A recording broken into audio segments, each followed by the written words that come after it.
જય શ્રી રામ ભાઈ. જિંદગીમાં છે ને કોઈ દિવસ હાર નહીં માનવી. કંઈ પણ થઈ જાય, હાર નહીં માનવાની. એનું તાજેતરમાં એક સાચો કિસ્સો કહું તમારે. એક વ્યક્તિ હતો જે 10 વર્ષથી નોકરી કરતો હતો.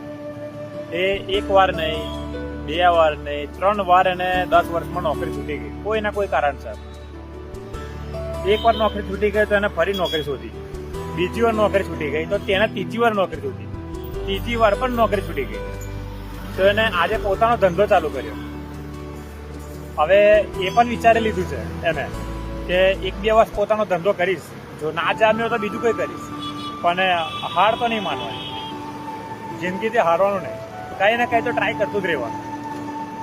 એક વાર તમે ફેલ થશો, 2 વાર થશો, 3 વાર થશો, 100મી વખત તો તમને સફળતા મળશે ને. એવું જ છે. કોઈ એટલે કહું છું, હાર કોઈ દિવસ જિંદગીમાં માનવાની નહીં. કંઈ પણ થઈ જાય, ભરોસો રાખવાનો ખાલી ઉપરવાળા પર, બીજા કોઈ ઉપર નહીં.